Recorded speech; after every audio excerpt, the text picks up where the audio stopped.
year is 34 BBY, just a short time before the blockade of Naboo. Darth Maul, the Sith assassin and apprentice of Palpatine, is in a heated battle on a remote moon in the Outer Rim, engaging in a duel with a Jedi Padawan named Aly-Ghosts. She was a young blue Twi'lek Padawan, having been previously captured by slavers. Thanks to Maul's covert abilities, he was able to secretly find Eldra without his master knowing, having used a band of bounty hunters. Their duel is fierce between them, Maul's crimson dual lightsaber clashing with Eldra's blue saber. With battle progressing and dragging out, Maul can feel the potential in Eldra. This was his first true lightsaber duel. He had killed many before, but none had ever wielded the Force. Maul can feel himself reveling in the fight. It was truly what made him feel the most alive he had ever felt.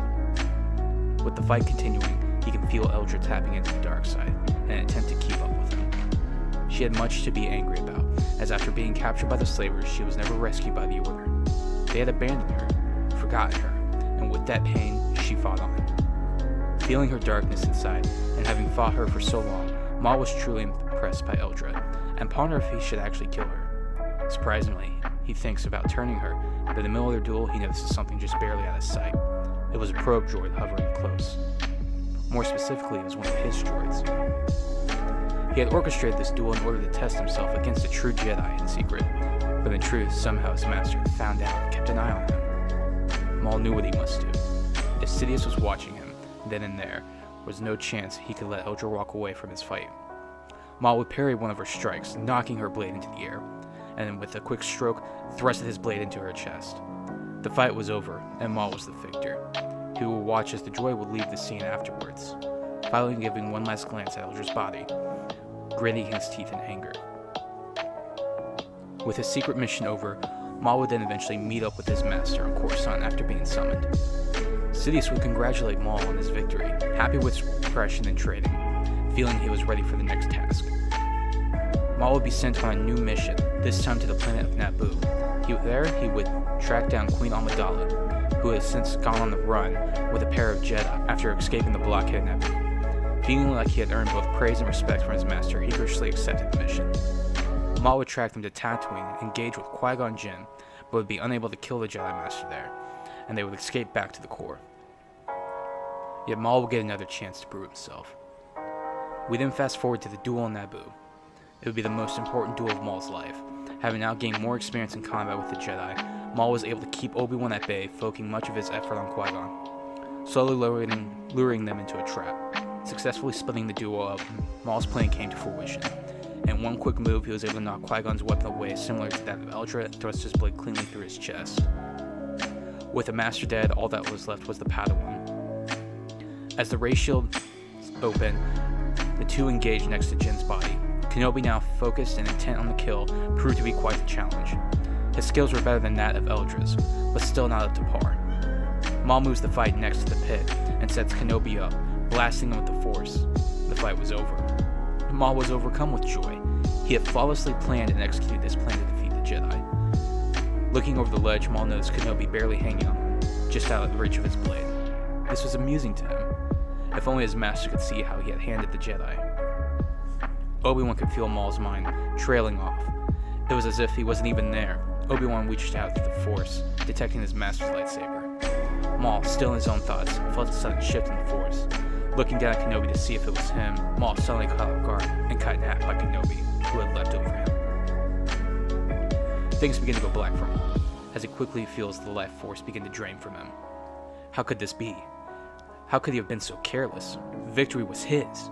In his mind, he feels so much anger and hate, not just for Kenobi, but for himself. The dark side begins to pool into him like a dam breaking, and the water flooding the river. His mind cracks and breaks as he uses the dark side to keep himself alive. Many years would pass in the galaxy. Sidious, having lost his true right hand in Maul, would be forced to move on with his plans without him. Sidious would take on the recent Jedi turncoat Count Dooku as his new apprentice. The two would begin the Clone Wars, and the galaxy would be pushed into turmoil. Early on in the outbreak of the war, Dooku would find Asajj of interest, a Dathomirian Force user, and take her on as his apprentice, as she would make a fine assassin and commander for the Dark Lord. She even reminded him of his last Padawan after Qui-Gon Jinn, a woman named Kamari Vosa.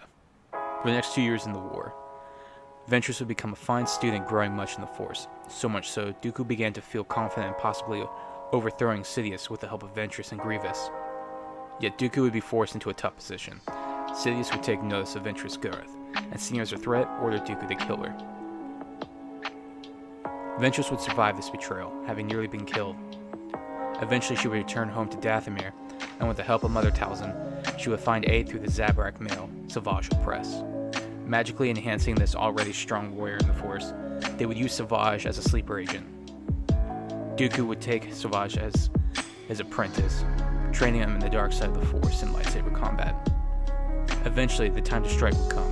The duo would spring their trap on Dooku, however their attempt would be a futile. Her lack of leadership and ability to communicate properly with Savage, combined with Dooku's repeatedly shocking him with lightning, would cause Savage to snap, force choking the both of them before leaving them to settle their differences themselves. Ventress would barely escape, knowing fully well she could not kill Dooku alone. In her ship, she would head back to Dathomir, having failed her mission. Reflecting on the words spoken to her by Dooku, a failed apprentice makes for a foolish master. Blaming herself for her failure, Ventress would reach her home and see another ship had already arrived. She knew it could only be Savage. Making her way into the temple, Ventress sees Mother Talzin speaking with Savage. Savage, seeing her as well, ignites his saber ready to fight. Yet Ventress would raise her hand to calm him. She had not come to fight. Instead, she had come to make peace with the Zabrak. It was her fault. She was blinded by her need for revenge and attempted to kill Dooku too soon. Neither of them were ready, and they both nearly died because of it. It was clear that even together, they could not kill Dooku. It is at this point Talzin speaks up. Her words calm Savage, and reassure Ventress that not all hope had been lost. Talzin then explains to them that for nearly 12 years, she had been secretly searching for something lost to her lost son and firstborn. Ventress had never heard of him, but Talzin explained that he was Savage's older brother, and that he was taken from her by a man known as Sidious, the one Dooku calls Master. Now, after so long of searching, she believes she had finally found him with her magic.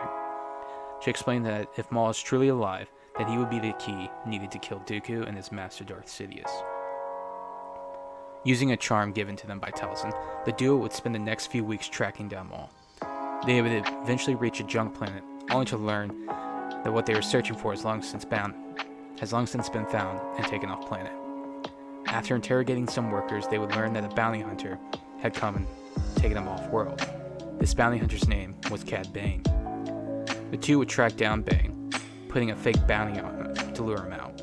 Upon paying him some credits, he would explain that he was contracted to recover the mad Zabrak and take him to a remote moon by an anonymous benefactor. Getting the coordinates from Bane, the duo would find this moon in the Outer Rim. It was a mostly barren wasteland with little vegetation. They would find on their scanners wreckage of a ship on the surface. With their charm glowing bright white, the two knew they had found Maul. Making their way down, they would see remnants of a battle. Much of the rocks were burned, as if lightsabers had clashed against them. Eventually, as they neared the crash site, they noticed a small freighter nearby. Approaching closer, they noticed a blue Twi'lek approaching them. In her hand, a lightsaber hilt. She ignites her weapon, showing her blade to the duo.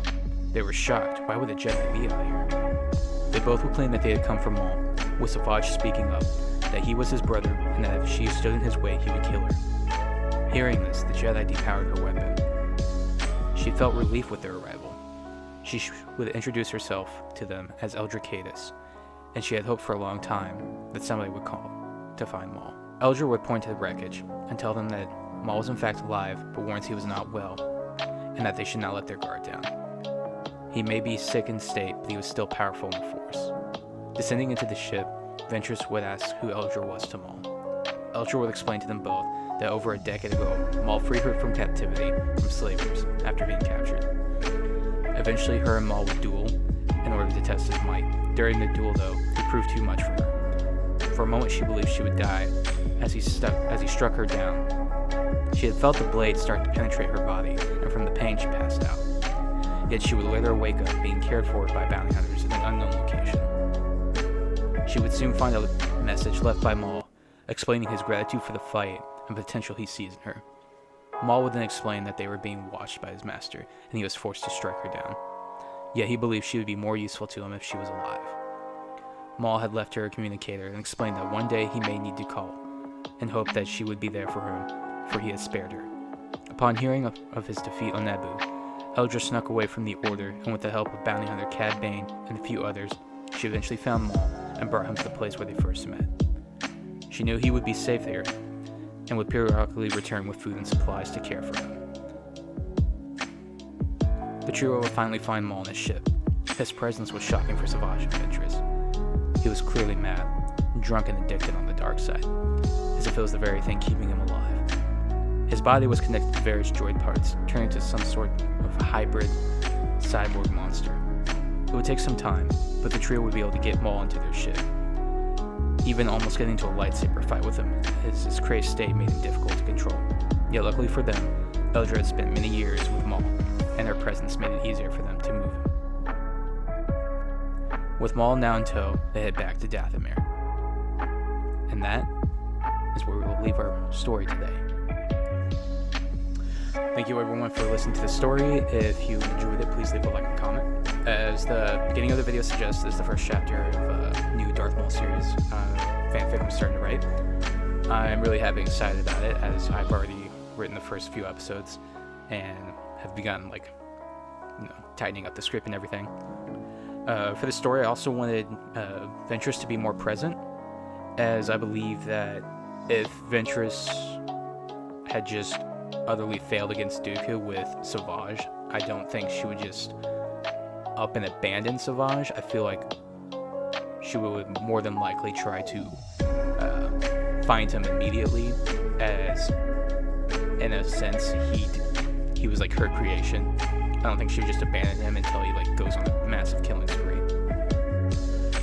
Of course, I took the liberty with bringing back Aly-Ghosts into the story, as I felt that the idea of Maul taking on an apprentice or having somebody to find him would need to be someone that he had already met before, and up until that story, the only Jedi he had fought technically was Qui-Gon and Obi-Wan, and then the other one being Caedus. So I decided that he would instead, keep her alive for the sake of scheming, as Maul seems to always be scheming outside the purview of Sidious. So I felt like it would stay in character.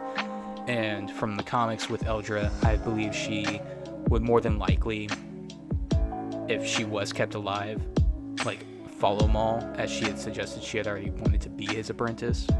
So I decided to just tie those in to see what would happen, and have it be that she was the one that recovered Maul and had been watching over him. But yeah, as I said, I'm already working on more Darth Maul videos, and I want to continue the story and have it play out. Don't exactly know where it's going to go yet, but so far from what I have, I'm excited to show it, and excited to just show you all of it. That's going to be it for today. If you like the video, please leave a like. If you have any ideas or suggestions, please leave a comment. And yeah, this has been the Writer's Cantina. I'm your host, JD Heinrich, and I'll have more videos coming out shortly. See ya.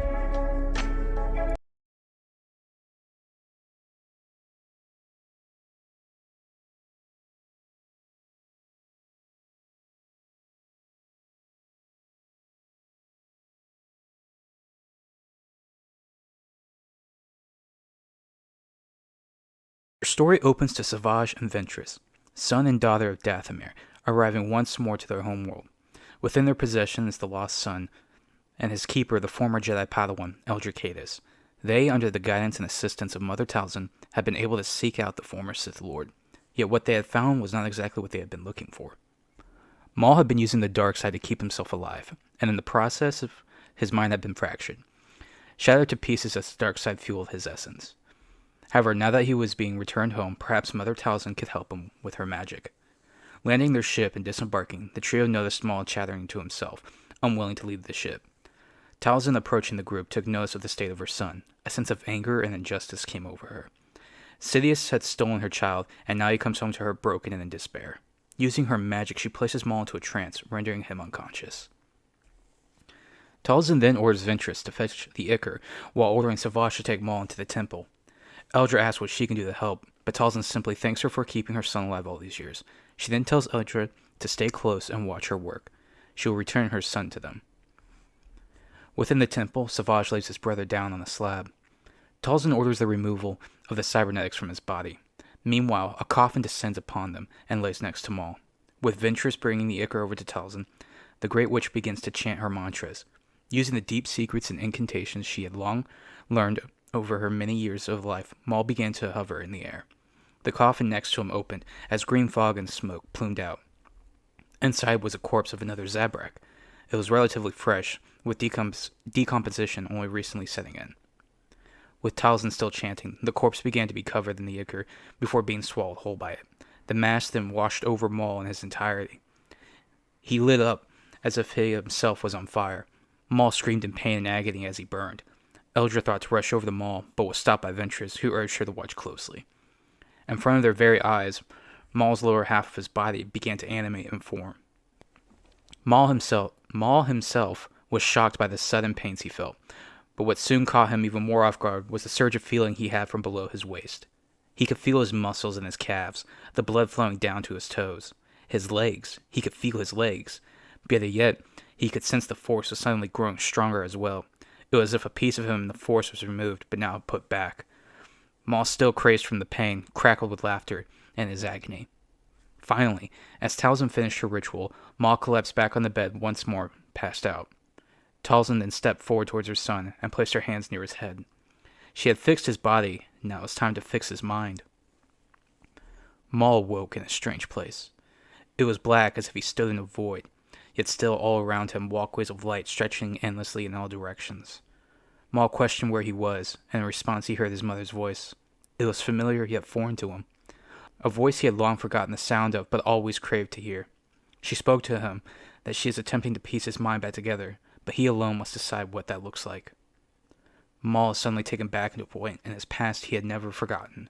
Malachor, a planet once a stronghold for the Sith. His master had brought him there when he was just a little boy. He was able to see Sidious's greatest weapon.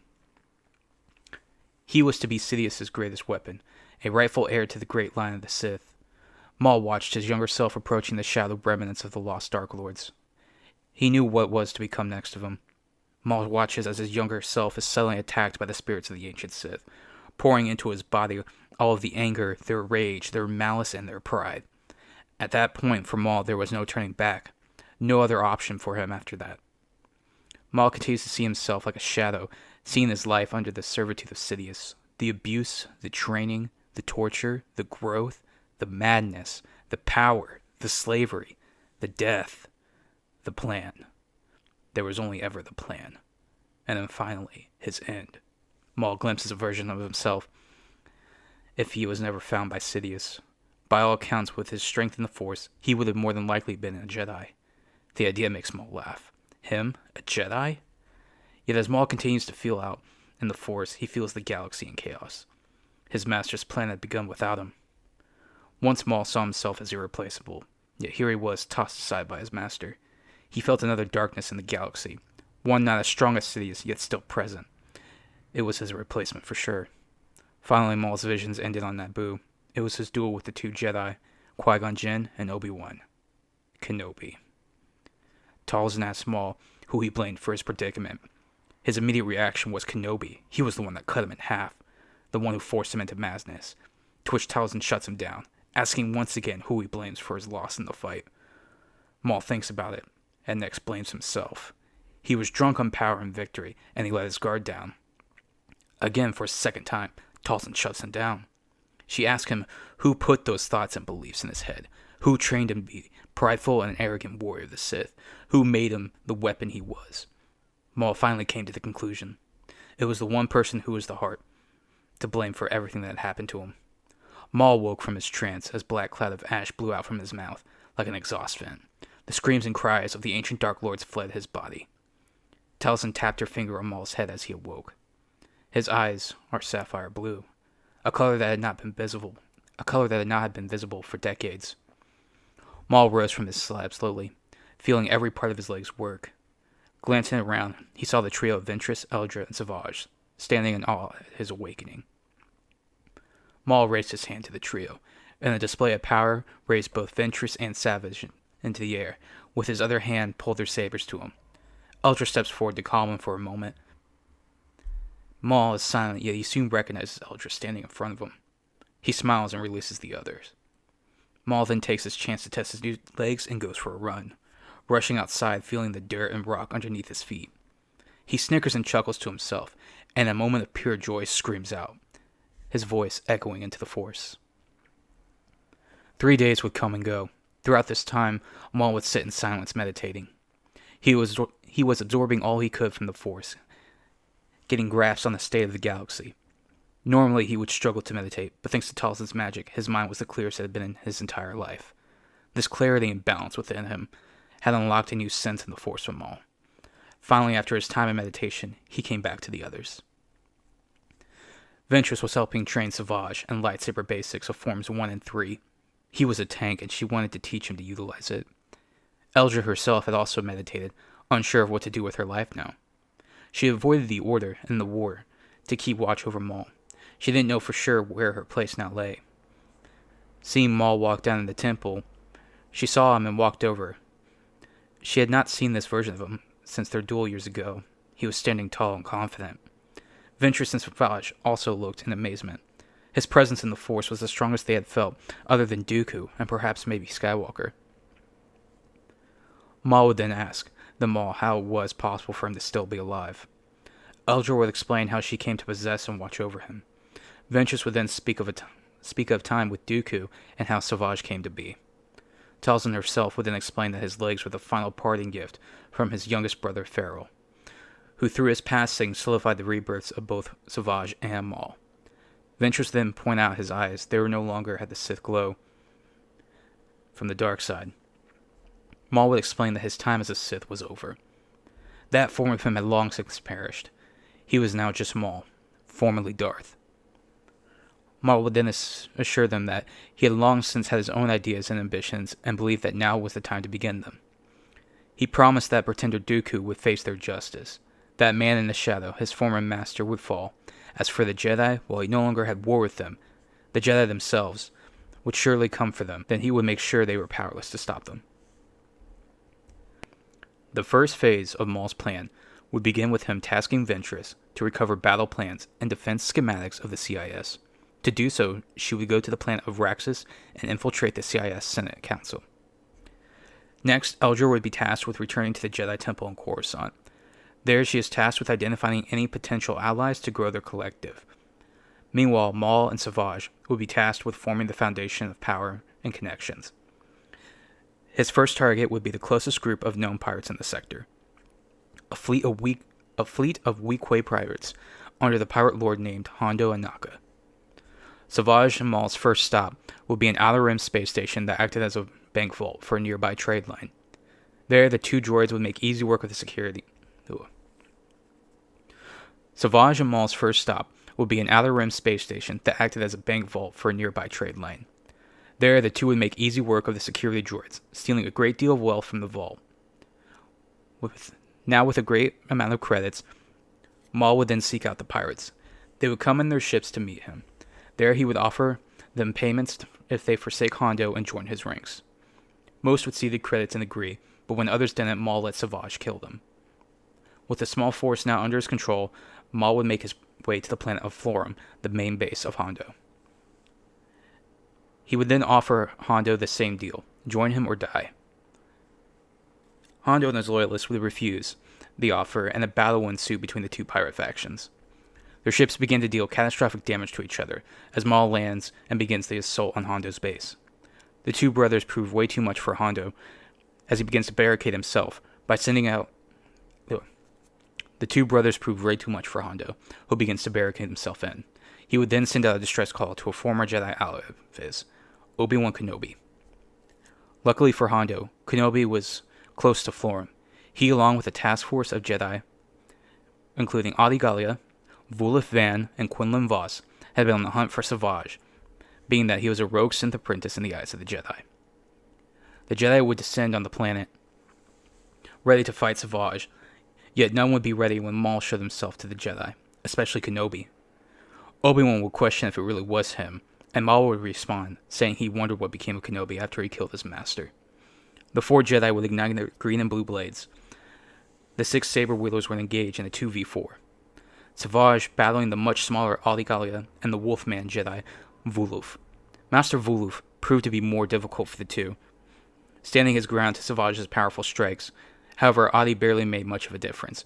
Her skill with the blade was something to keep an eye out for, but Savage physically wishes too much. As for Maul, he surprisingly seemed to be stalling Obi-Wan and Quinlan, not pressing any attack, yet still keeping them at bay. Obi-Wan and Quinlan could tell what he was doing, but they didn't know why. Obi-Wan then questioned how Maul was alive, to which Maul responded the Force kept him alive long enough for his family to put him back together. Obi-Wan would then also point out the change in Maul's eyes. They weren't the same as when they fought on Naboo. Maul told him that he wasn't the same. He is not the foe he fought before. Maul, then having lured Kenobi and Quinlan away from the main fight, deignited his blade and allowed Quinlan to look into his mind. The duo, believing it to be a trap, hesitated, yet Maul insisted. Maul would tell Kenobi that he is going to give them crucial information about his master. Voss stepped forward and placed his hand on Maul's and began to peek into Maul's past using his psychosymmetry. Voss saw Maul's upbringing and began to see bits and pieces of an unknown figure controlling Maul like a puppet. The only thing that would come to Voss's mind would be a single name: Sidious. Back in the battle, Savage is able to beat back Vuluf, but his arm is sliced by Jedi Master Adi. In a fit of rage, Savage screams in pain and force pushes Vuluf away into a stone slab, knocking him unconscious. Quickly turning his attention to Aly-Ghosts, Savage knocks her back as well, slamming into a rock, quickly following it up with a head thrust of his horns into her chest, killing her on impact. The others would hear Savage's scream, and Maul would pull away, apologizing to both of them for cutting their time short. Maul would then quickly kick Voss away and force push Kenobi back. As Maul would go to leave, running past Kenobi, he would pause. Looking back at Kenobi, Maul would tell him that Qui-Gon fought well and that he respected the Jedi. He would give him his condolences before finally leaving, saying that he would avenge them. Maul would see Savage slumped, holding onto a stump. Quickly, Maul would help him up before they began to retreat to their starship, before the Jedi could catch up. At the same time, Hondo and his loyalists turned the tide of battle and regained control of his men. Obi-Wan and Quinlan would find Vuluf standing over the body of Aly-Ghosts. It was a dark day for the Jedi. A former Sith had now shown himself, and they had lost one of their own in the process. What was even more confusing for Kenobi was that Maul was not the same Sith he remembered. Worse is that once more the name of Sidious had come up. It was only the second time the name was spoken, the first being by Dooku on the first day of the war on Geonosis. On their ship, Savage would apologize for his defeat and failing Maul, yet Maul would assure him that they accomplished more than enough on their mission. Had his forces and his reign on the territory crippled. The Jedi now were also aware of another Sith Lord and his name. That and the seeds of Maul's grand plan had been planted. What came next depends on the success of Ventress and Eldra. From there, they would make their next move. As Maul and Savage would jump into hyperspace, they would be tracked by another ship. It would be a Fang-class fighter.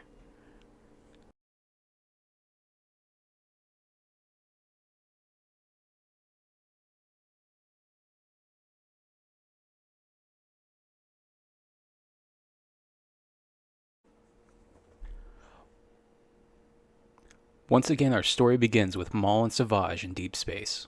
Savage points out that a ship is following them. He questions if it's the Republic. Maul suggests that the Republic wouldn't be following them so soon after losing one of their own. This was something different. They would be hailed, and Maul would answer the call. On the holo communicator stood a female warrior clad in armor. She would inform Maul that they had been surveilling him and his brother for some time. She would instruct Maul to go to a special set of coordinates that she sent him. If he did not comply, then she would simply blast his ship into pieces. Maul would comply with this, informing Savage to follow their new guides. Savage would ask who they were, and Maul replied that there is only one faction in the galaxy who wears that kind of armor. It would appear they had gotten the attention of the Mandalorians. Elsewhere across the galaxy in the Outer Rim, Ventress has been able to sneak her way into Raxus, the capital of the Separatist Alliance. To get here, Ventress smuggled herself onto an Outer Rim transport from the planet of Ord Mantell, donning a bounty hunter-like appearance. Making her way across the city, she found it surprisingly easy for her to blend in. She had been Dooku's apprentice for years, led thousands of battle droids into battle, and yet it wasn't until now she realized how little contact she had with people. She rarely met with anyone that wasn't either a separatist commander or representative of the Trade Federation. She moved across the market area and noticed many people living surprisingly peacefully. There was plenty of anti-Republic propaganda, yet the people were just like anyone else in the galaxy. They just wanted freedom and respect, fair representation and fair trade. She pitied them. They had no clue of the true monster that was their leader, even more so with the context Maul had shunned the light on for the war. Eventually, she came near the Senate building in the center of the city. There she saw a young man being rejected from entering the building. He was very rowdy and shouted at the guards, saying that he was Lux Bonteri and he will have his day in court against Dooku. This was interesting for Ventress. She recognized the last name. Bonteri was a former leading senator of the CIS. She remembered that Dooku had not too long ago ordered her assassination due to her conspiring with Senator Amidala for a peace treaty. Ventress would make her way to the young man, taking him from the Senate grounds, telling him to be quiet. It didn't take long, but Lux would quickly recognize Ventress as Dooku's assassin. He would attempt to flee from her, but she quickly subdued him and took him into the alleyway. There, she calmed him down and asked what he was doing. If he continued down this road, then he would just end up dead and his mother unavenged. Lux would question why she cared so much. Thinking on her feet, Ventress realized Lux could be a potentially powerful ally and decided at that moment to tell him the truth. She told him how Dooku betrayed her, like how he did his mother. She informed him of Maul, the former Sith Lord whom she now served, as he had a vision for the galaxy that would change it for the better. Lux still wouldn't fully be on board, but when Ventress told him that she was there to gather information on the CIS military, as well as her goal to overthrow Dooku for all the chaos and death he caused, Lux would find some common ground and agree to help Ventress. He would give her access codes that his mother had secretly created to allow her to sneak in and out of the Senate building on their meetings with Senator Amidala. Ventress would use the codes and make her way into Senator Bonteri's former office. With her passing having happened not too long ago, her office itself and the seat had not yet been filled. She would download many different files, including trade routes, files on fellow senators, planetary grievances, and requests for motions, including rough estimates of current fleet positions, as they protected the worlds and trade routes from the Republic. Ventress would even make sure to acquire the transmission codes to Senator Amidala, believing that such information could be of great importance to Maul. However, unbeknownst to her, Dooku had arrived on world. He had come for a Senate hearing regarding the current state of the war, yet as Dooku arrived at the Senate building, he felt a strange shift in the Force. He hadn't noticed it before, as since Maul's rebirth, his presence in the Force shifted the clarity of Dooku's ability to see in it. As his presence was both equally dark and menacing, as his was, if not more savage. It was Ventress. She was here on world. He did not know where yet she was, but he knew she was close.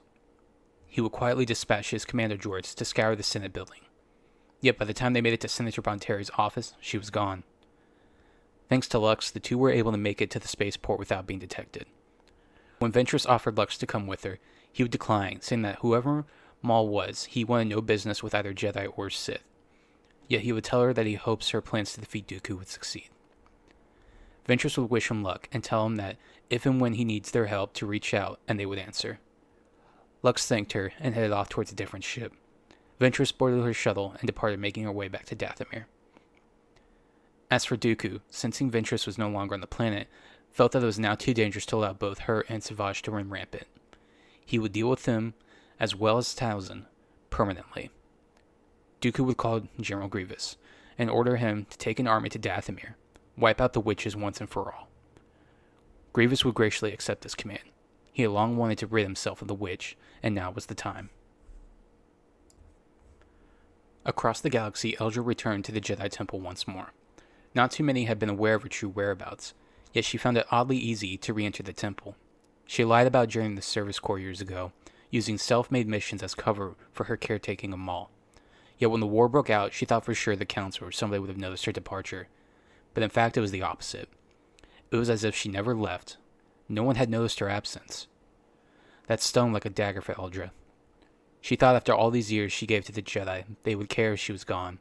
But just like her capture years ago, it was as if she never existed. To those that led the Jedi, she was but a number, an insignificant one at that. Making her way through the temple, she walked the grand halls and noticed that many things in the temple had changed. There was a sense of uneasy and worry in the air. Many in the temple were younglings and Padawans, or initiates. They knew what would become of them if the war escalated. They would inevitably become soldiers, and unfortunately many would die. A tragedy. This sentiment resonated throughout. Eldra was even able to notice a change in some of the temple guard. One in particular seemed to grow in anger. Here at the very center of the order and the council could not even sense that their very students and teachers of the order felt the dark side around them. A true shame. She finally saw one Jedi make a ruckus out in the courtyard. Masters Tin, Kolar, Balaba seemed to be in some form of dispute with two other Jedi. The first, it took her a moment, was named Ram Koda. The second was a much taller and bulkier Jedi. She didn't know for sure who he was, but she heard the name Skull spoken aloud. Listening closely, she heard the Jedi speak to the Masters of their disdain of the war. Baylan Skoll spoke of how the unending destruction of the war weighs heavily on him, while the other, Ram Koda, spoke of the mess and questionable circumstances of how this war even began. He sounded as if he shouted conspiracy theories of the clones, yet Eldra knew that he wasn't far from the truth. She took note of them. Then, as she prepared to leave, she noticed another had been listening. This Jedi she knew for sure. Barriss Offee, the Padawan of Luminara. Many Jedi showed their discontent or distrust of not just the war, but the Council as well. And the worst part, the Masters seemed to show little care of their concerns. All these thoughts and notions Eldra kept a record of. A handful of names were on their list now. Barriss Offee, the apprentice of Luminara and Dooley. Ram Koda, who openly showed distrust of the clones and questioned the order, claiming that Qui-Gon Jinn was right about them.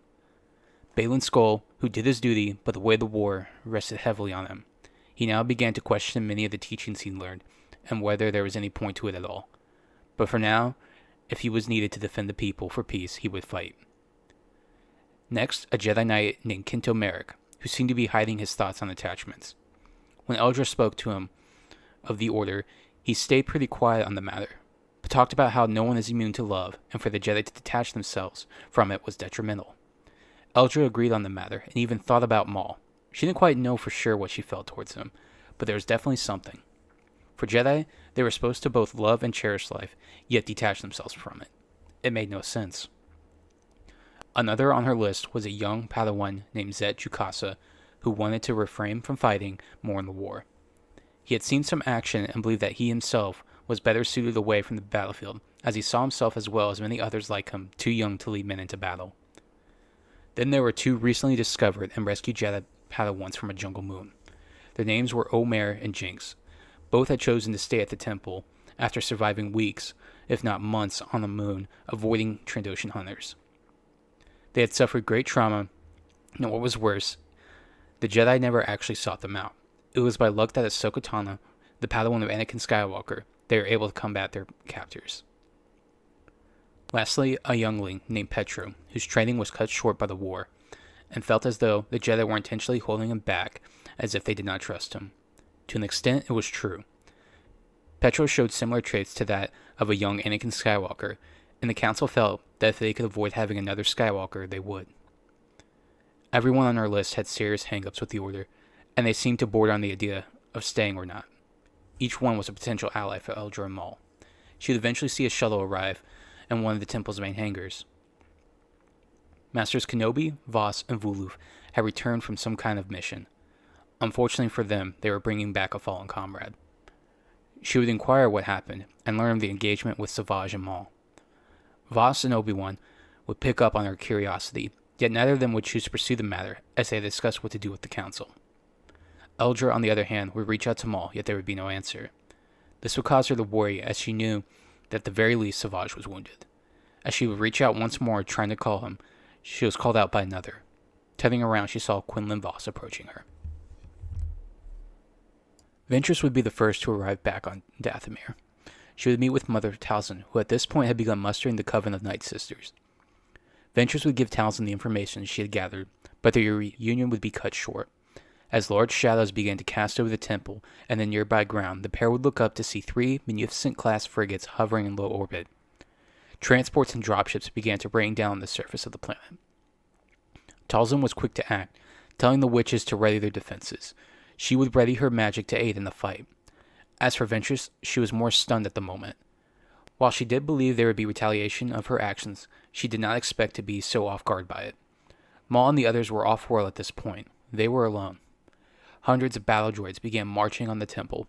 The witches took to the trees to rain death from above.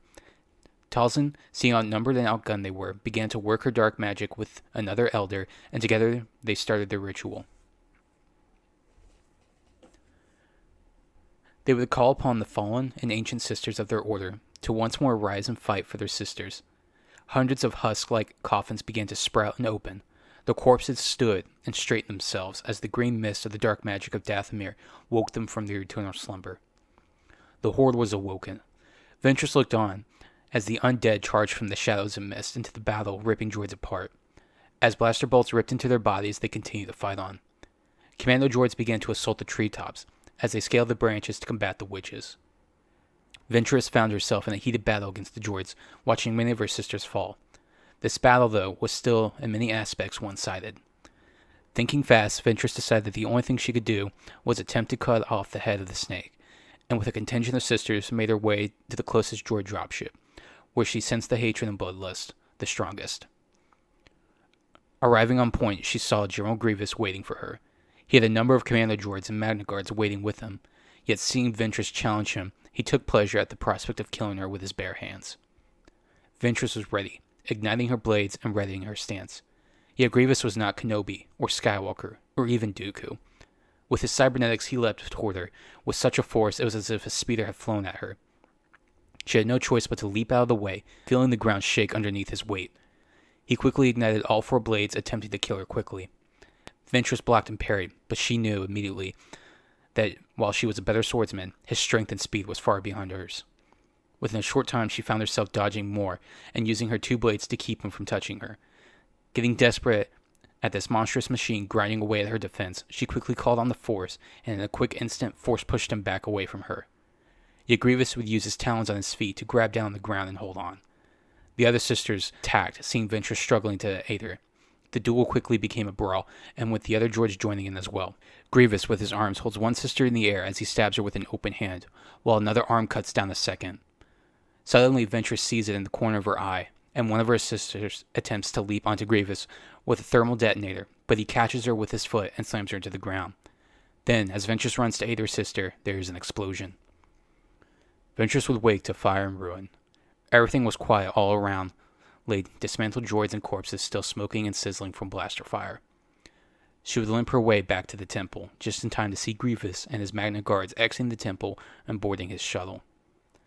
Ventress, fearing the worst, would rush to the temple interior past many of her fallen sisters, and would find the elder dead. Yet Mother Talzin was nowhere to be found. She would cry out for Talzin, but there would be no response. Ventress would cry out in pain, and with her still unable to find Talzin, she fell in despair. It would take nearly a whole day before Ventress could bring herself to move and get up. The only reason being another ship was arriving. It was an Edda-class shuttle. Stepping out from it was Eldra and Quinlan Voss. Eldra had brought him there for one reason. He had come with a proposal for her involving Count Dooku. Back with Maul, he and Savage were on the planetary moon of Concordan. There, Savage was being given a new cybernetic arm, as Maul watched closely at the small army that surrounded him and Savage. Deathwatch had brought them there, to their world for some reason, yet for whatever it was, Maul did not care, for what he saw was an opportunity.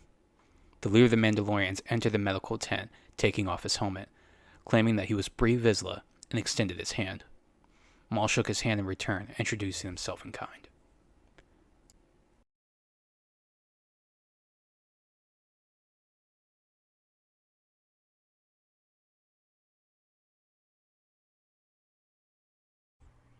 Maul and Savage stood across from Pre Vizsla, leader of Deathwatch, and his right hand Bo-Katan. Vizsla would attempt to convince Maul that they have a common enemy with the Jedi, and that after closely watching Maul's battle with the pirates and Jedi, that they could be allies themselves. Maul would question Vizsla on why not join sides with the Separatists. Vizsla would explain his previous escapades with Count Dooku and the betrayal they faced. No, Vizsla would need powerful Force users to take back Mandalore and allow them to fight on par with Dooku and the Jedi. Specifically, the Duchess's personal protector, Obi-Wan Kenobi. Vizsla would give the two time to contemplate the offer and leave the room. They would both discuss their options, weighing the pros and cons of such proposal. Maul would continue to think of the proposal, not necessarily trusting Vizsla, though eventually he would receive a transmission from Eldra. Dathomir had been attacked by Mother Talzin, along with the Night Sister clan. They were both terminated by General Grievous. The anger filled Maul, as he was ready to bring down the ceiling upon them all with the Force. However, he would stay his hand as Eldra would explain to him that Ventress has gone off with Quinlan Vos to hunt down Dooku, per the orders of the Jedi Council. A few more things would be shared between the two before Vizsla would interrupt, re-entering the room, demanding an answer. Maul would inform Vizsla he would help him in his pursuit to take Mandalore, though to do so, they would need an army and a fleet, two things Death Watch clearly lacked. When Vizsla would ask who he had in mind, Maul would answer that over as many years as an assassin, he had amassed a network of connections. This network had long laid dormant, and it was time to reignite the flames. The first to answer the call of Darth Maul was a human named Dryden Voss, with a group of familiar bounty hunters, an IG unit, Aurra Sing, and the famed bounty hunter himself, Cad Bane. They would come with a small group of other mercenaries and 2 freighters. When Vizsla would ask if this is really all he could muster, Maul would mock Vizsla and inform him that those that answered his call showed the true power of loyalty, and would make note of Vizsla's irony to jest at them. With their group ready, Maul would declare it's time to expand their operations. Their first stop would be the Black Sun Syndicate. There, Maul would give them all his demands and inform them of the potential masses of wealth they would get if they joined him. The leaders of the Black Sun would mock Maul and Vizsla, ordering him to surrender or die. With a simple look to Savage, Maul's brother would ignite his crimson double blade and execute the Black Sun leaders, taking control of their operation. Word would then spread of the attack in the underworld, and eventually the Pikes would come to Maul and offer their services in order to avoid a potential gang war. With 2 of the largest crime organizations having joined under Maul, Vizsla would begin to notice the swelling of their numbers and ranks. Their next stop would be Florum, where once more Maul would meet with the Weequay pirates under Hondo Ohnaka. Maul would barter peace with them, with massive tributes of credits and spice, bringing Hondo and his forces into the fray. Lastly, Maul would attempt to make an alliance with the Hutts, but after a skirmish on Nar Shaddaa, Maul and his coalition would have their first true test of combat on Tatooine against Jabba's forces. While the Hutts would put up resistance, they proved no match for the combined might of the Dathomirian brothers. Their victory here would bring the Hutts into the fold, and with their combined strength and resources, the Shadow Collective would be formally formed, made up of the Hutts, Pikes, Weequay, Black Sun, Crimson Dawn, and Death Watch. With this new hidden faction formed, the first form of business, to take Mandalore. Ventress and Quinlan Vos would remain silent mostly on their voyage. They had begun to travel along the Outer Rim in search for Dooku. He had not been in his home of Sereno for some time now. Reports detailed that he instead stayed and traveled with a fleet aboard his flagship, the Silver Hand. They knew what their mission was. Vos had been tasked by the Jedi Council to end the war as quickly as possible, to find and execute Count Dooku. It was a bold and dark path the Jedi had put themselves on, one which they might never recover from. Unfortunately for the Council, Eldra herself had learned of this plot by Ventress confirming it after being recruited by Vos. This would be the push Eldra needed to gather her followers from Maul. In the dead of night, Eldra would return to Coruscant aboard a T-6 shuttle. From there, in one of the hangar bays, she would be met by a group of Jedi. This would include Padawans Omer, Jinx, and Barrisophie, the younglings Petro and a Zabrak girl named Maris Brood, and 2 fellow Jedi named Taron Malicos and Baylan Skoll.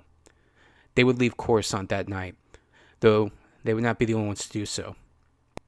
Come morning, the Council would learn of not just their departure, but the departure of Jedi Masters Merrick and Ram Koda, plus 4 other Jedi who showed concern for the war and even at times raised distaste for the Council's choices and actions. It would be a truly grim day for the Jedi Order. In order to secure Mandalore for Pre-Vizsla, Maul would use Savage to orchestrate a false flag attack upon the capital city. The different gangs and crime syndicates would begin attacking key infrastructure points of the city, all while claiming that the pacifist mindset of the Duchess has given them the opening they needed to take the planet. With the crime syndicates taking complete control, Death Watch was given their signal. Bo-Katan and her Night Owls would drive off the criminals and pirates from the ports of the city. Gar Saxon would round up many of the pirates from the vaults, showing their superior combat prowess to many of the members of the city guard. Vizsla himself would fight and defeat Savage in front of the Duchess and her supporters, who were powerless to stop him. All the events will correlate into Vizsla claiming himself the savior and protector of his people, claiming the true title of Mandalore, and in the process arresting the Duchess for her crimes of allowing the criminal underworld to come to the planet and overtake them. As Maul would come to congratulate Vizsla on the success of their operation, he and Savage would be detained in the process, yet this would be a part of Maul's plan. In front of the heads of the Shadow Collective, the leaders of Death Watch, the various bounty hunters within their employment, and even in front of the Duchess herself, Maul would challenge Vizsla's right to rule. He boldly mocked Vizsla at his failures to claim Mandalore, and that none of them would be here if it weren't for him. He would even declare that he would fight him here and now, unless Vizsla was too weak and afraid to fight him. And of course Vizsla would foolishly accept. Their battle would be fierce and wild, as Vizsla would use his rockets, blasters, and even the Darksaber against Maul, who in return only used his saber. In the end, as explosive as their brawl within the throne room was, it would quickly die out as fast as it started. Maul would gain the upper hand against Vizsla's gadgets through pure grit and endurance, and would begin to pummel Vizsla down until finally he was kneeling in exhaustion. Maul would use the Force to call the Darksaber to him, claiming the blade. Bo-Katan would protest, but Vizsla would only say one single line: "Only the strong shall rule Mandalore." With Vizsla now gone, Maul would claim the title of Mandalore himself. Gar Saxon and many of the Death Watch would kneel, along with most of the nobles that once served the Duchess. Even the members of the Shadow Collective acknowledged Maul's command over them.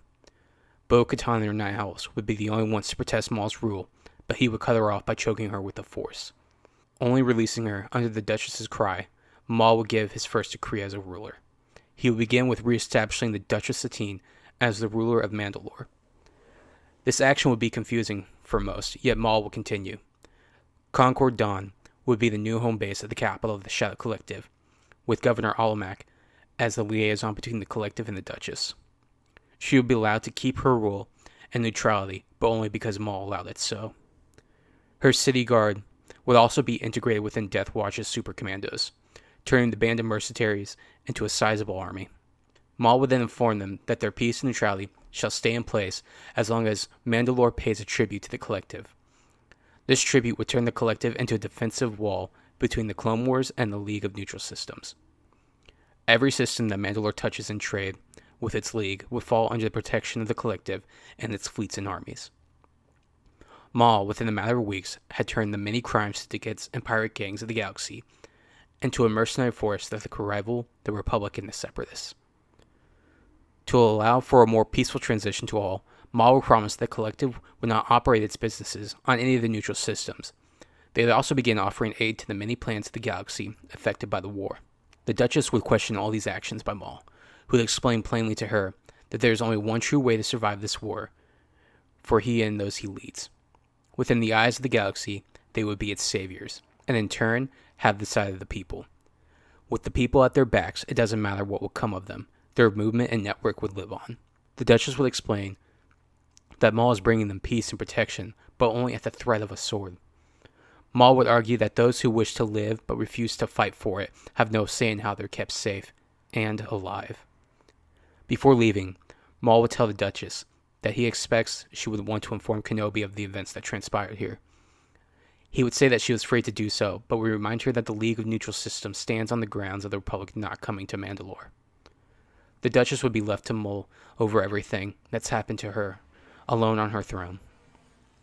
Maul would then be informed by Savage that in the dead of night, Bo-Katan had led a raid upon their ships with her Night Owls before fleeing the system.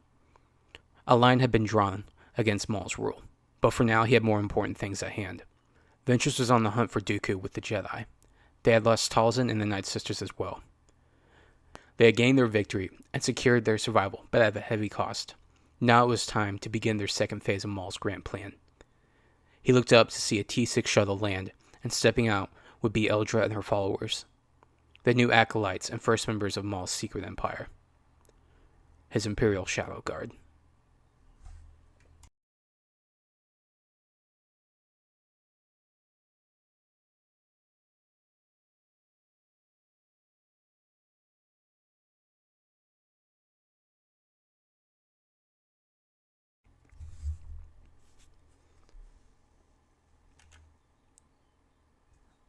Asajj Ventress and Quinlan Vos had spent the coming weeks meticulously and methodically hunting down the whereabouts of Dooku, tracking him throughout the Outer Rim as the Republic begins its Outer Rim sieges across the galaxy.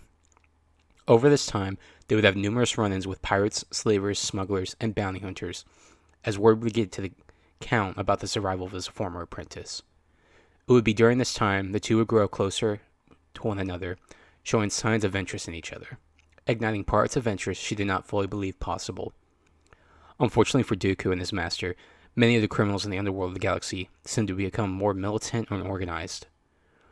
Word was spreading of a new power, and with the Jedi having encountered Maul on Florum, Sidious himself, while impressed, was beginning to see Maul as a threat to his plans.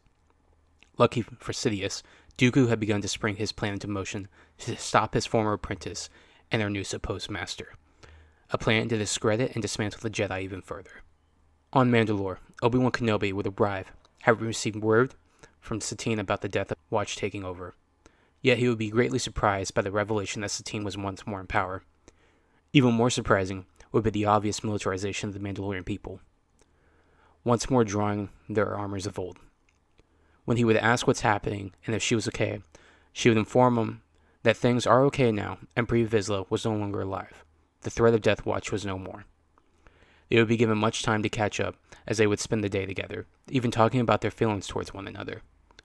Finally, as the day turned to night, she would invite him to dinner, and he would graciously accept. Yet, as the time came, he would be in for quite the shock.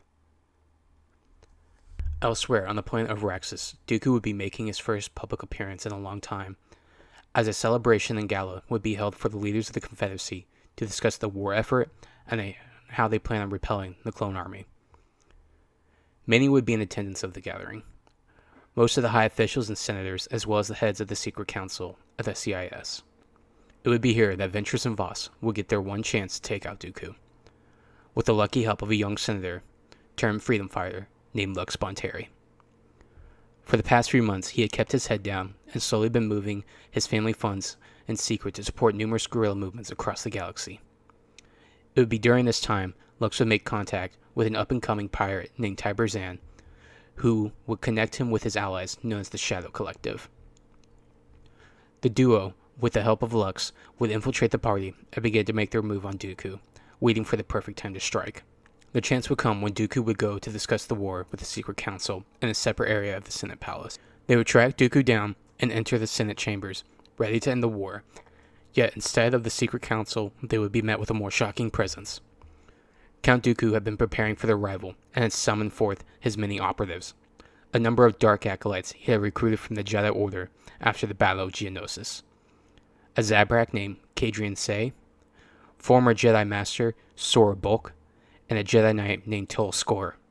Each are former knights and Padawans of the Order. Even General Grievous himself had arrived along with the famed bounty hunter Dirge. Dooku would inform the duo that he had long sensed their presence and expected them to come for him. He had prepared for them this trap and was pleased to finally spring it. Dooku himself would exit the room as the five warriors would engage with Vos and Ventress in an explosive duel. Back on Mandalore, Kenobi, excited to have a nice dinner with Satine, would enter the dining hall, expecting to see his close friend, but instead would be met by Maul, who sat on the other side of the table. Obi-Wan would quickly draw his saber, ready for a duel, but Maul would simply raise his hand, telling Kenobi he had not come for a fight. Kenobi would question his presence and what sort of threat he must have put on Satine. Maul would explain that Satine and the people of Mandalore were under his protection. He would tell Kenobi how he defeated Pre Vizsla, ending the Death Watch threat. Kenobi would doubt Maul's words, expressing how his previous actions as an assassin had left a sour memory. Maul would once more offer an apology for killing Kenobi's former master, offering that Qui-Gon was a powerful warrior and fought well, yet the bloodthirsty warrior he once knew was long gone. The man he speaks to now only looks towards the future. Kenobi would question what he meant by the future and what his plans were. Maul would tell him that he had already given him the clues he needed. His former master currently rules the galaxy while it's in turmoil, and soon the war would reach its climax, after which everything will change and burn. Maul would inform Kenobi that his goal is the survival of his people from the ashes of the war. He would then warn that both the Republic and the Separatists would both fall, and that he will ensure that those under his protection will not only survive the Great Fall, but thrive in its aftermath. His presence on Mandalore is proof of his intentions, and also extends Obi-Wan an offer to make peace with him, and stay not for him, but for the Duchess. Kenobi would think hard at all the words Maul spoke to him, and even began to consider them, but still he couldn't shake a feeling something was terribly off. Finally, Kenobi would ask Maul the one question needing answered. Who was Darth Sidious? Maul would just look out the windows of the Great Hall and answer that Kenobi already knows the answer. Voss gave him the name, but Dooku gave him the answer years ago in Geonosis, and now he and the Council already suspect they know the answer. Obi-Wan sat back in disbelief. Darth Sidious was Supreme Chancellor Palpatine. Kenobi would argue at first at the thought, but too many pieces began to fall into place. Maul would then tell Kenobi to take his information back to the Council and do with it what he wills.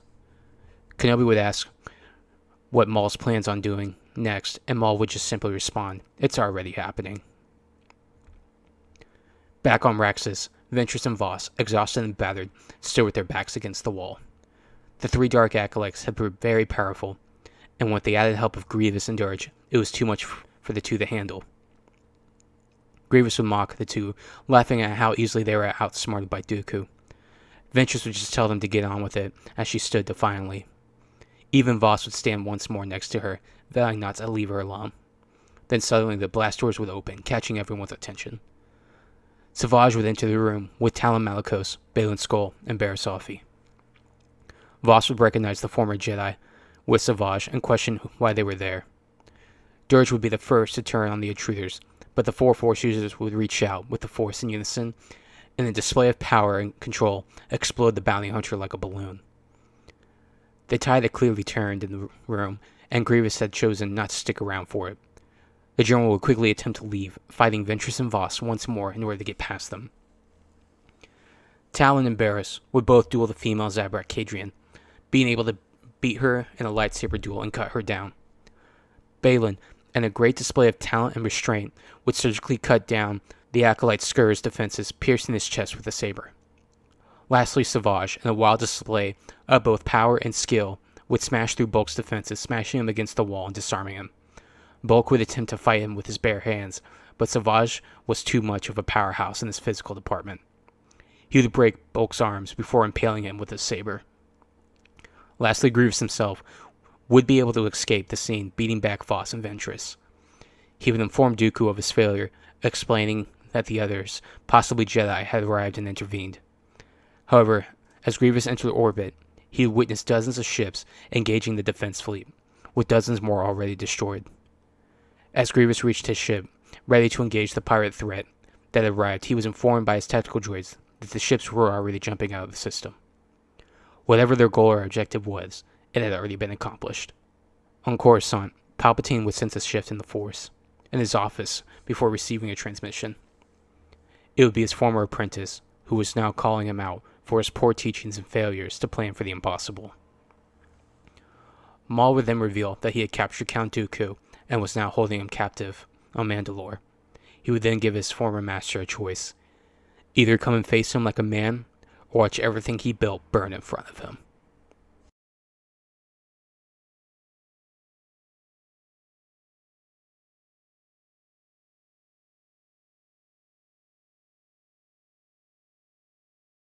Sundari, the capital city of Mandalore, and what would be location of one of the most pivotal moments in galactic history. On Coruscant, Palpatine looked upon the hologram of his former apprentice challenging him. I applaud your tenacity, my former apprentice. However, you have quite overstepped your position. I challenge you to face me or watch everything you've worked so hard to build burn before your eyes. I have your apprentice, the Sith pretender Dooku. If you do not come to my coordinates, he shall die by my hands and your war lost. Palpatine contemplated the threats of the Zabrak, and in his heart and mind knew he was not bluffing. The time had come for Palpatine to deal with Maul personally. Palpatine would then secretly contact General Grievous, informing him of the situation and to gather a fleet for Mandalore. They were to cut the head off the snake once and for all, as well as his collective and the troublesome party of neutral systems in one fell swoop. Back on Mandalore, the Duchess would question if challenging this Darth Sidious was wise, as he would surely bring him General Grievous. Maul would simply inform her he was counting on it. Maul would then begin a series of holocalls to his many heads and lieutenants of his Shadow Collective. They had shown their might and played their hand, showing that if push came to shove, they would have the power to strike either the Republic or Separatists at their hearts. Now it was time for the Great Dragon to sleep once more. They would then continue their operations in secret and shadow, undeterred by either faction. Maul would then tell Savage to transfer Dooku. It was time for Phase 3 of his plan. It was a quiet night for Padme. She had heard that Master Kenobi and Anakin had recently arrived back on world, but that the Jedi Temple was in full blackout. Something was transpiring this night. Padme heard a knock upon her apartment door and walked over to answer. As she opened, expecting to see either Anakin or Obi-Wan, she would panic as she would come face to face with a blaster. It was a trio of bounty hunters at her door, having broken into the tower past her security. She would then be stunned and caught by Fennec Shan. With her were Cad Bane and Boba Fett. The bounty hunters would then carry the senator away, with no one the wiser. The Jedi Council room was locked to Anakin as he waited outside. The entire council was in deep mediation since Obi-Wan had returned from Mandalore. He was anxious to know what they were discussing. Perhaps it was about the recent Jedi departures from the Order, or maybe the attack on Raxus by supposed pirates, or perhaps, even maybe, it was about Darth Maul having returned. All these options kept him pacing back and forth, though he would have some ease come over him as Master Tipley and Ahsoka both approached him. They would each comment on him pacing and how he was wound up and seemed, but he would deflect asking how they had been. Tipley would comment on how she still missed her sister, and Ahsoka would comment that she missed some of the Padawans that had also left the Order. It was a strange and turbulent time now for all of them. It would be then Anakin would get a distress signal from Padme. Before he could answer the call, he would get a holo recording from Cad Bane. Bane would explain that the Count challenges Anakin to single combat, and to force him to come alone, Cad Bane showed the kidnapped senator. Anakin would freak out and begin rushing to his ship, with Ahsoka and Tipley confused, deciding to follow after him, not wanting him to fall into some trap. It would be at this time Obi-Wan would exit the council room, hoping to speak to Anakin, but would be shocked to see his former apprentice gone. Masters Ki-Adi-Mundi and Fisto would then comment that if he was not there, then they must go out without him. The strike team was leaving now.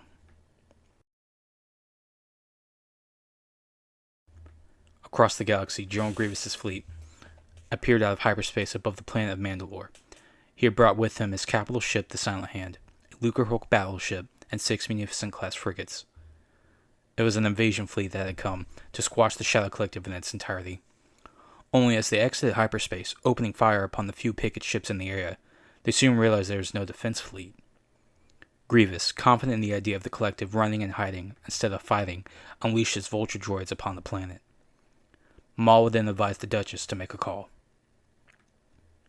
Standing aboard the bridge of his Venator, Obi-Wan, along with Jedi Masters Mace Windu, Yoda, Kit Fisto, Ki-Adi-Mundi, Shaak Ti, and Aayla Secura.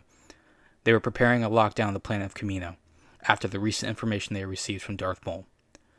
They believed that something was afoot with the clone process, as recent events involving Fives, the revelation of Dooku being Darth Tyrannus, the one to order the clones, and now Maul claiming to be Palpatine, was a Sith Lord. They had only accusations and loose evidence. They needed concrete proof before they could act. Masters Plo Koon, Syndraelic, Aegon Kolar, and CC-10 would be put on the temple. Masters Plo Koon, Syndraelic, Aegon Kolar, and CC-10 would then put the temple on lockdown, as a call would be put out to all Jedi to return to the front as soon as possible to avoid any misfortunes or mishaps. Yet they would soon receive a distress call. It would be the Duchess Satine who would inform the Jedi that General Grievous had launched an invasion of the planet under the claim of a Sith Lord named Darth Sidious. Hearing that Darth Sidious was behind this caught the Jedi off guard, and once hearing that they could not get a hold of the Chancellor Palpatine, they quickly sprang into action, for their time to strike at the Sith was now. Do you think so highly as to match my power? Your overconfidence will be your downfall. Overconfidence is not what you see, but instead the culmination of my own grand plan.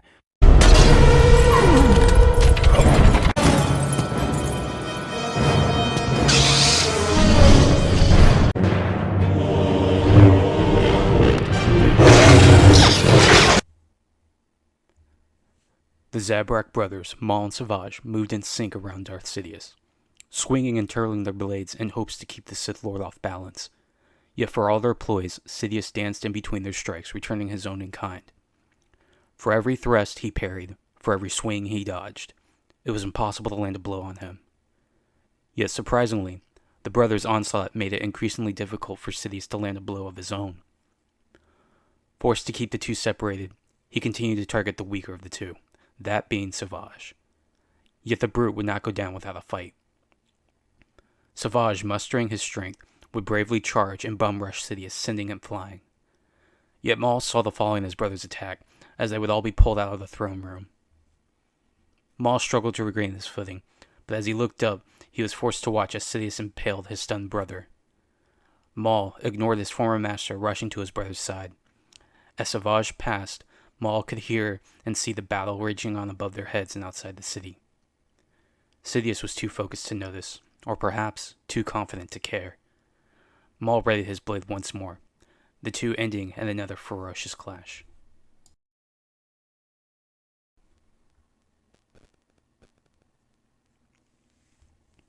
Outside the atmosphere of Mandalore, Grievous's flagship engaged in broadside firing with the Venator. Hundreds of fighters and nearly 24 warships engaged each other over the planet. Grievous would attempt to call upon Darth Sidious as reports came in of a boarding party within the hangars of the ship, yet he would be unable to do so as their communications were being jammed. Peering out from the observation spire, Grievous would then inform his Magna Guards to prepare his personal ship for flight. It would be then Grievous is met with a familiar voice. Hello there. General Kenobi! Jedi Master Kenobi had come, with Master Kit Fisto and Ki-Adi-Mundi. The three masters were here to ensure Grievous did not escape this day. 3 Jedi was quite the challenge for Grievous, especially since each had a history of being able to hold their own against him.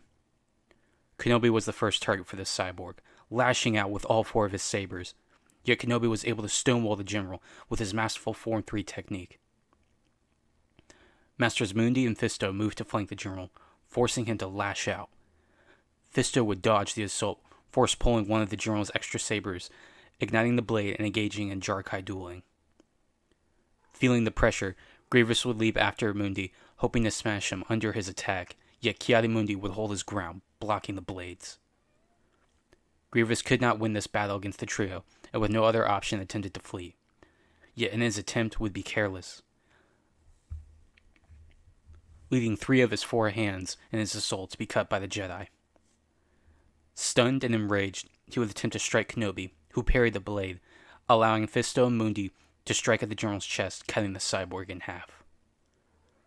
The fall of Grievous meant the fleet was now run by B-1s and would be unable to properly command their forces as the Republic fleet outmaneuvered them. The battle was for all intents and purposes a victory for the Jedi and the Republic. With the pirates and Mandalorians gone, the next phase of the operation had begun.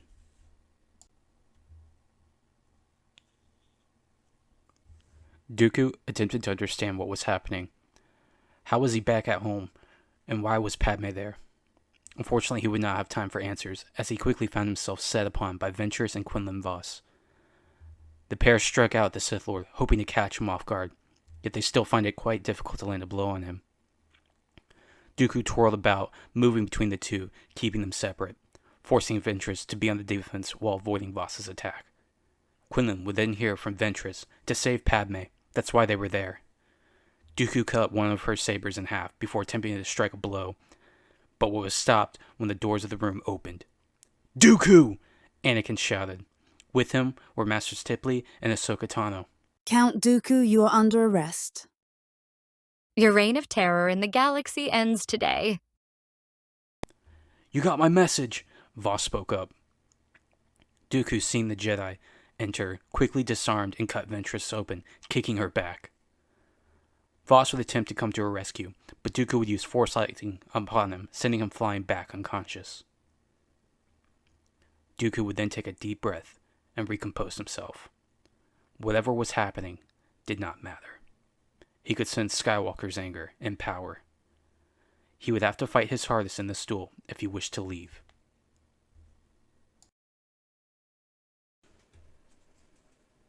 Maul and Sidious's duel was like a hurricane of crimson as their blades illuminated in the night. Twice more they clashed with each other, finally ending as Sidious's force pushes Maul away, blasting him with lightning. Sidious paused to catch his breath. He was proud that his former pupil could be such a match for him. Yet now was the time to end this farce. You are an entertaining rival, I'll admit, but I grow tired of this game. I know I cannot defeat you alone, but I have ensured my victory already. You will not win this day, my master. Sidious looked up to see two Jedi leap down from the throne room in the open area where he stood. In the name of the Galactic Senate of the Republic, you're under arrest, Chancellor. Are you threatening me, Master Jedi? The Senate will decide your fate. I am the Senate. Not yet.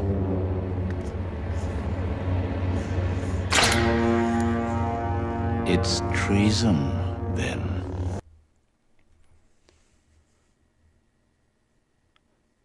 On Serrano, Dooku's duel with the three Jedi raged on. Anakin took the lead, with Ahsoka and Tipley attempting to support when they could. Their battle was more of a dance with the Count, as they rotated partners, each one being a distinct style. Ahsoka would flow and dance, with the Count neither giving any leeway. Tipley would be more defensive and cautious, hoping to tire out Dooku. Yet Anakin would be an unrelenting force. His favoriting of Form 5 proved very difficult for the Count, as he was unable to truly counter Skywalker. Dooku would instead resort to other means. Count Dooku would kick back Ahsoka, force pushing her away, before unleashing Force Lightning onto Anakin, who was unable to properly deflect it in time. Skywalker, look out! Dooku would then force pull Tipley, impaling her with his blade. Seeing his comrade fall, Anakin would rise, now more determined than ever to kill the Count. You will never defeat me, Skywalker. I should have killed the Senator when I had the chance.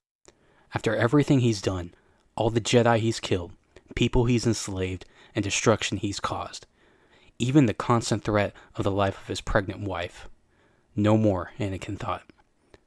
Anakin charged Dooku, the two moving faster and faster with each blow. Anakin was now calling on the dark side, his attacks rattling Dooku's hands each block. Dooku would attempt to disarm him, only for Anakin to switch hands mid-air with his lightsaber, catching the Count off guard. The duel would quickly end after Anakin, using his robotic hand, would grab Dooku's wrist, holding them steady as he quite literally disarmed him. Dooku's eyes widened in shock and agony. Yet his pain would not last long, as Anakin, without hesitating, would end the life of the Count of Serrano, and thus decapitating the Separatist movement. Anakin would not have time to think about what he had done, as he would instead focus on Padme, whom, by all the excitement and commotion, was now going into labor prematurely. Ahsoka and Voss would also come to Padme's aid to help her get to a medical droid. As they carried her away, Voss would help the wounded and unconscious Ventress to the ship as well.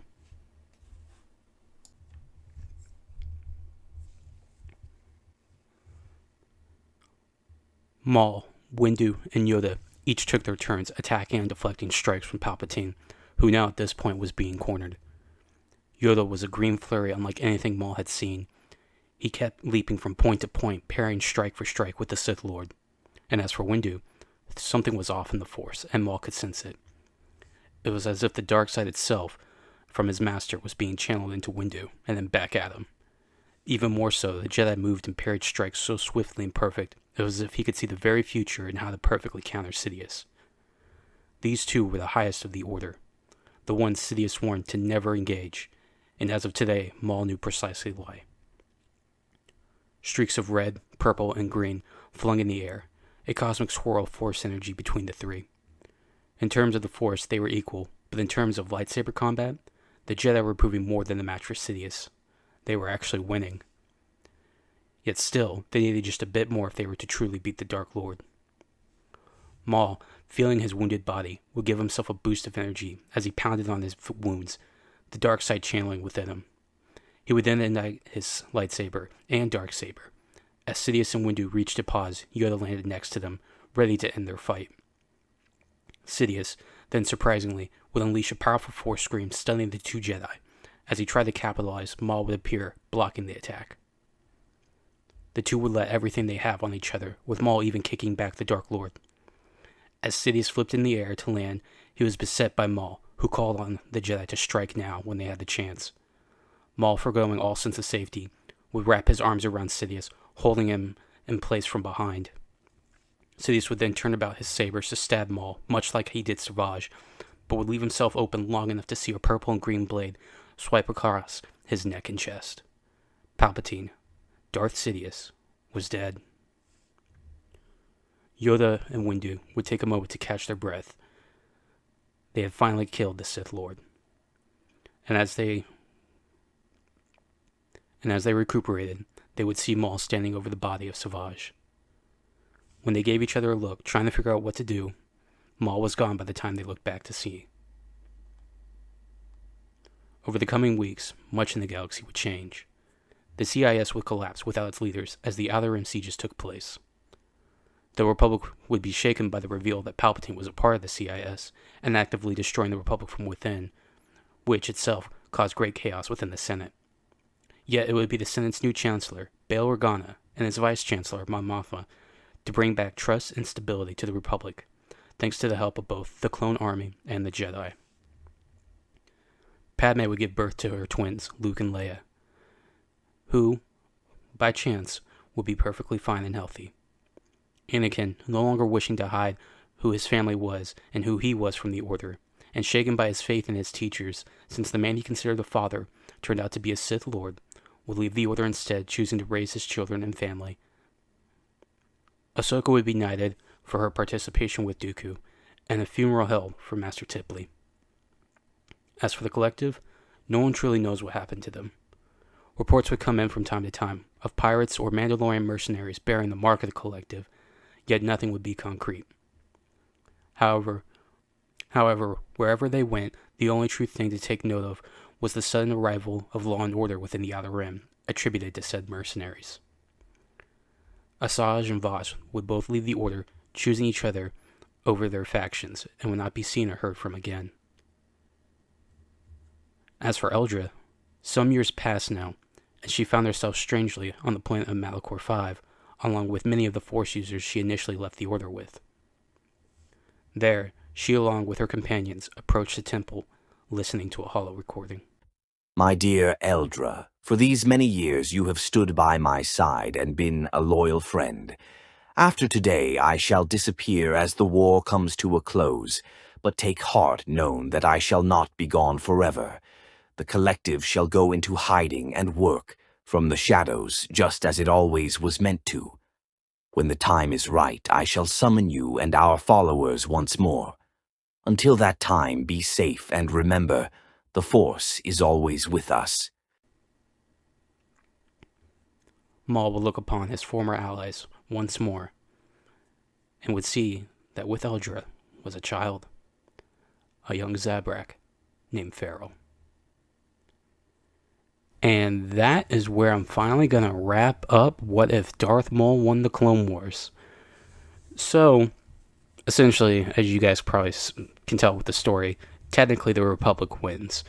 But I wanted it to be, essentially, they only win because Maul actually acts out his vengeance and his plans. Like, because of Maul, they're able to have a fight with Count Dooku that ends with Dooku's assassination. They're able to trap General Grievous and lure him out, which then ends to basically the heads of the CIS being defeated.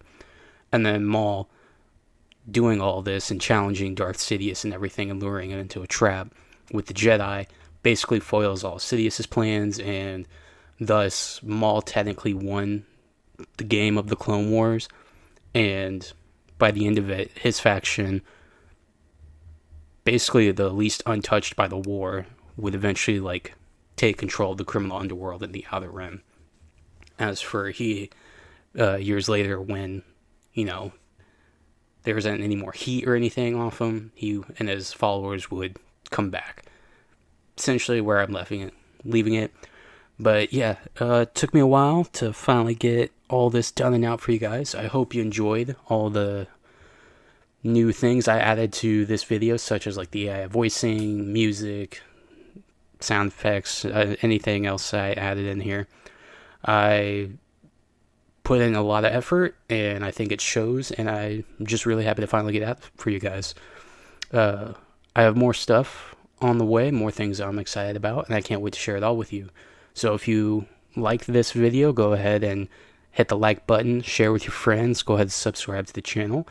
All forms of support are welcomed, and yeah, this has been the Galaxy's Cantina now. I've since changed my name. JD signing out. Oh, it's been 3 months and summer is over. Got drunk last night.